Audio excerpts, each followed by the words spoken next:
Emily and I are here to share the children's moment this week, which is on the theme reconciliation. How do you work through conflict when you feel you've been hurt or you realize that you've hurt someone else? And Pastor Debbie will be preaching from Matthew 18, which is about the greatest in the kingdom of heaven. And it turns out that the greatest in the kingdom of heaven is a little child. I wanted to share that I'm a kindergarten teacher, and all day long I watch children have conflict and I watch them work through how they solve these conflicts. And often it goes something like this. That's my Lego. I had it first. Let's play with it together. Okay. And within a matter of seconds, the conflict is resolved by sharing and caring and being kind and cooperative. Matthew 18, verse 1 says, "At that time, the disciples came to Jesus and asked, 'Who is the greatest in the kingdom of heaven?' He called a little child and had him stand among them. And he said, 'I tell you the truth. Unless you change and become like little children, you will never enter the kingdom of heaven. Therefore, whoever humbles himself like this child is the greatest in the kingdom of heaven.'"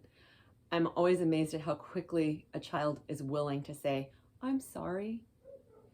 Emily's going to share a time when she was a kindergartner and had a conflict with two friends who were fighting over her. This actually happened for 3 years. It was terrible.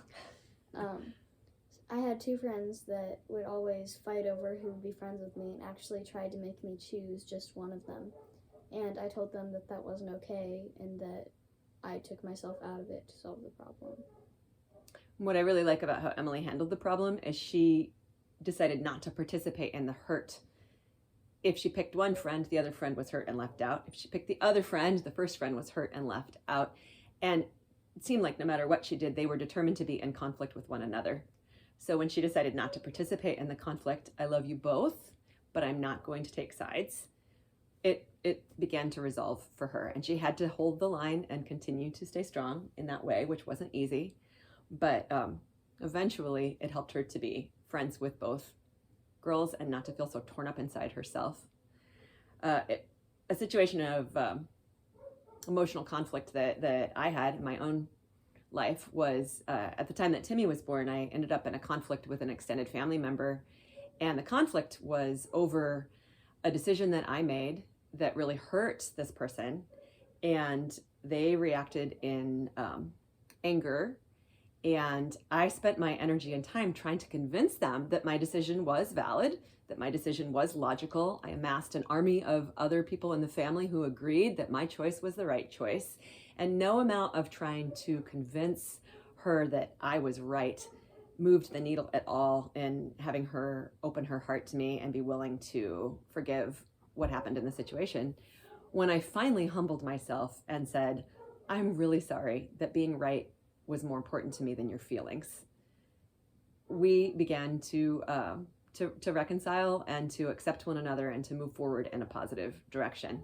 So my advice for reconciliation for myself and others would be, don't make being right more important than caring about one another, and always be willing to see what you can do to solve the situation. Not solve it, but in Emily's case, taking herself out was the best way to reduce the hurt. And in my case, being the one to say, "I'm sorry," was the best way to resolve the conflict. And if none of those things work, you can always resolve a conflict the way Daisy does. Daisy, come here. Give me hugs. Come here. Oh.